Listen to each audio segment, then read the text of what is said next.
चिराग factor कितना काम किया बीजेपी के लिए? इसका मतलब देश का प्रधानमंत्री का फैक्टर काम नहीं किया।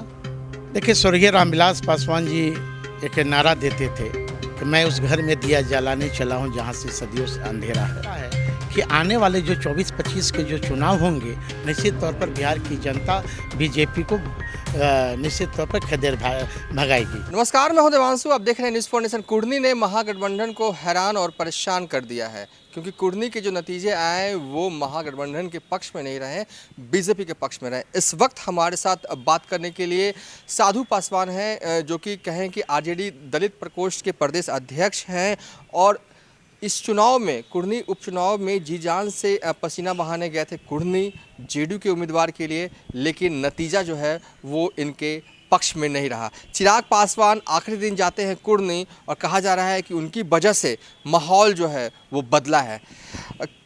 हार गए हैं आप। चिराग पासवान ने आखिरी दिन वहाँ पर प्रचार किया और पासा पलट गया, ऐसा कह रहे हैं उनकी पार्टी के लोग।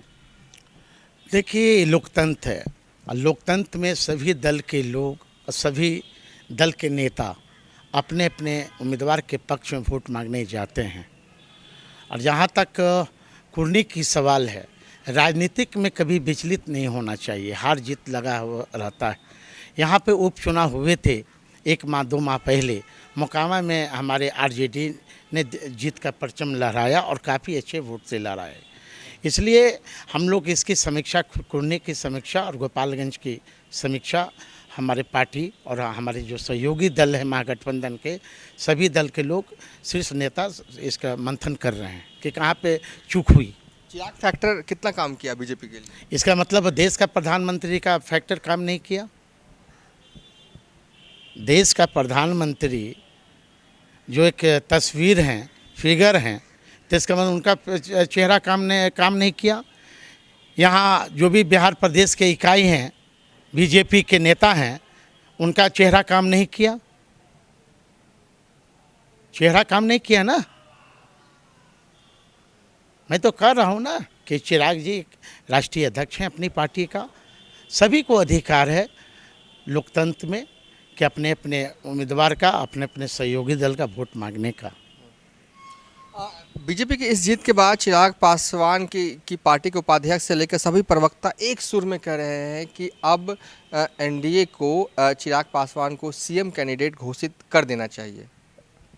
देखिए, इस पर हमारी कोई टिप्पणी नहीं है, ये बीजेपी का मामला है ना। बीजेपी क्या करती है, इस पर हमारी कोई टिप्पणी नहीं है। लगता है कि बीजेपी मानेगी कि हाँ, चिराग पासवान को कैंडिडेट सीएम घोषित कर देगी और अपनी पार्टी के नेता को नहीं बनाएगी? इस पर हमारी कोई टिप्पणी नहीं है कि उनकी रणनीति क्या है। हमारी रणनीति 24-25 की चल रही है। हमारी महागठबंधन का 24-25 में निश्चित तौर पर जिस तरह हरियाणा में सुपड़ा साफ हो गया बीजेपी का, दिल्ली में भी आप देखे ही होंगे, या वो भी वहाँ से शर्म की इस बात का है कि जो राष्ट्रीय अध्यक्ष हैं जेपी नड्डा साहब का राज्य है और वहाँ से बीजेपी का सुपड़ा साफ हो जाना क्या ये दर्शाता है कि आने वाले जो 24-25 के जो चुनाव होंगे, निश्चित तौर पर बिहार की जनता बीजेपी को निश्चित तौर पर खदेड़ भगाएगी। एक आखिरी सवाल है कि चिराग पॉलिटिक्स जिस तरीके से कर रहे हैं, बिहार में घूम रहे हैं, जहाँ भी घटना होती है पीड़ित परिवार होते हैं उनसे मिलने जाते हैं, पदयात्रा खूब निकाल रहे हैं, आरा में भी निकाला, अरवल में भी निकाला और अब जो है बड़े आंदोलन की भी तैयारी कर रहे हैं जनवरी माह में। इस तरह की पॉलिटिक्स को क्या कहेंगे? आप सहारेंगे उनको, मतलब तारीफ करेंगे उनकी, क्योंकि गरीबों की आवाज़ उठा रहे हैं? देखिए, स्वर्गीय रामविलास पासवान जी एक नारा देते थे कि मैं उस घर में दिया जलाने चला हूँ जहाँ से सदियों से अंधेरा है ना।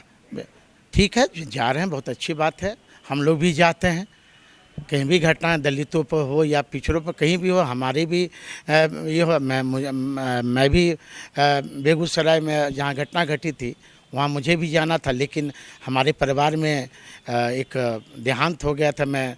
आज ही मैं दिल्ली से लौटा हूँ।